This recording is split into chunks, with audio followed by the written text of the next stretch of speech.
আমি তেখেতকো আদৰণি জনাইছোঁ।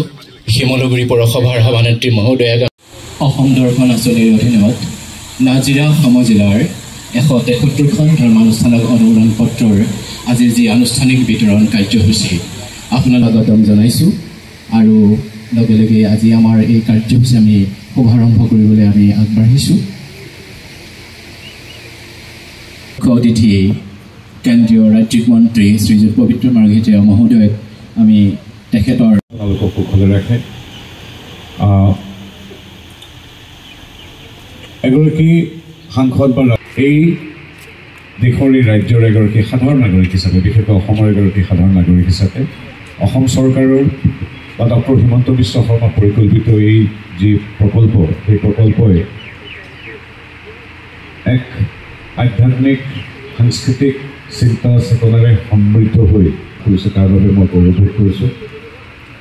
আলি পদূলি, শিক্ষা দীক্ষা, স্বাস্থ্য প্ৰতিটো খণ্ডৰ সমবিকাশ সম উন্নয়নৰ সমান্তৰালভাৱে এখন চৰকাৰৰ বা এগৰাকী মুখ্যমন্ত্ৰীৰ অন্যান্য ক্ষেত্ৰতো যে দায়িত্ব থাকে আৰু তাৰ ফলপ্ৰসূ এক ফল যাতে আমি লাভ কৰোঁ তাৰ সুস্পষ্ট প্ৰমাণ আজিৰ এই সমাৱেশ।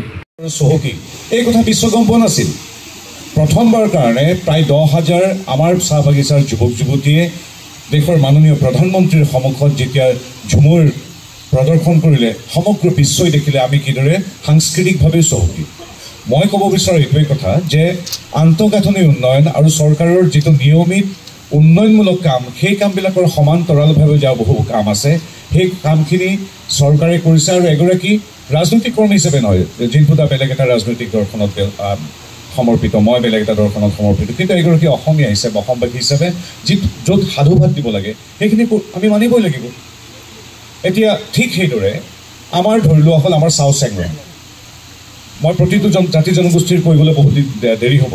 চাও চেংৰণেই হওক বা দঙিপলৰ উপাসনা গৃহ আমাৰ মিচিং মানুহৰ হওক, বা আমাৰ যি আমি বড়ো সমাজিক ব্ৰাহ্মৰ পৰা আমাৰ যিটো প্ৰকৃতি পূজালৈকে যিখিনি কৰোঁ সেইবিলাকেই হওক, বা আমাৰ জগন্নাথ মন্দিৰেই হওক, এইবিলাকৰ লগত আমাৰ মহাপুৰুষীয়া সংস্কৃতিৰ মূল হৃদপিণ্ডস্বৰূপ আমাৰ নামঘৰবিলাক। এইখিনি ক্ষেত্ৰত মন্ত্ৰী মহোদয়ে কৈছে বহুতখিনি পাবলগীয়া অনুষ্ঠান বাদ পৰি গৈছে। 1820 চনত স্থাপিত অনুষ্ঠানসমূহ ইয়াৰ পূৰ্বৰ যেতিয়া বিতৰণ হৈছিল তেতিয়া প্ৰথম পৰ্যায়তে বাদ পৰি আহিছে, কিন্তু এইবাৰো দেখিছোঁ তেখেতসকল বাদ পৰি আহিছে। মই আশা কৰিছোঁ অহা সময়ত যাতে যিটো কোৱা হয় যে সকলো আঁচনি আইন অনুসৰি নিয়ম অনুসৰি হ'ব লাগে, সেই অনুসৰি সকলোৱে পাব আৰু সকলোৱে পাওক, সেইটোৱে ভাল কথা হ'ব। আমাৰ মন্ত্ৰী মহোদয়ে যোৱা গোটেই সময়ছোৱাত তেনেকৈ চৰকাৰে বিভিন্ন পদক্ষেপ লৈ আছে, সেইখিনি কৈছে। আৰু আমাৰ অসমত সেইটোৱে আমাৰ ভাল লাগে যে আমাৰ পূৰ্বপুৰুষ আহোমসকলে আহোঁতে প্ৰাকৃতিক উপাসনা বা কাল ধৰ্ম কৰিছিল বুলি কয়। পৰৱৰ্তী সময়ত মহাপুৰুষ শংকৰদেৱে যেতিয়া একধৰণীয়া ধৰ্ম প্ৰসাৰ কৰিলে, তেতিয়া আমি আহোমসকলেও তাৰ অনুগত হ'লোঁ। আৰু যেতিয়া ৰজাই শাক্ত ধৰ্ম গ্ৰহণ কৰিলে, সেই ধৰ্ম আমি বহুতে গ্ৰহণ কৰিলোঁ। সেই গতিকে আমাৰ মাজত কোনো পাৰ্থক্য নাই। আমি কেওটা ধৰ্মৰ মতকে যিমান পাৰোঁ সহনশীলভাৱে লৈ থাকোঁ, আৰু এইটো কাৰণে আমি যথেষ্ট সহনশীল, আমাৰ ইয়াত ইমান অসুবিধা নহয়। ইয়াত উপস্থিত আছে দুই দলৰ সন্মানীয় দলপতি তথা নাজিৰা স্থানীয় বিধায়ক ডক্টৰ দেৱব্ৰত শইকীয়া ডাঙৰীয়া, সমজিলাৰ সন্মানীয় আয়ুক্ত তথা কণিকা বাইদেউকে প্ৰমুখ্য কৰি নাজিৰা পৌৰসভাৰ সন্মানীয় পৌৰপতি বৰ্ণালী চেতিয়া বাইদেউ, শ্ৰদ্ধা দেৱব্ৰত শইকীয়া ডাঙৰীয়াই বহুখিনি কথাই ক'লে, সেইখিনি নিশ্চিতভাৱে সমৰ্থনযোগ্য। আৰু চৰকাৰে যিখিনি ভাল কাম কৰিছে সেই ভাল কামখিনি সমৰ্থন জনোৱাৰ কাৰণে আমি দেৱব্ৰত শইকীয়া ডাঙৰীয়াক ধন্যবাদ জ্ঞাপন কৰিছোঁ। আৰু ইয়াত উপস্থিত থকা এনেকুৱা বহু লোক আছে, আজি লোকসকলৰ মুখত এটা হাঁহি বিৰিঙিছে,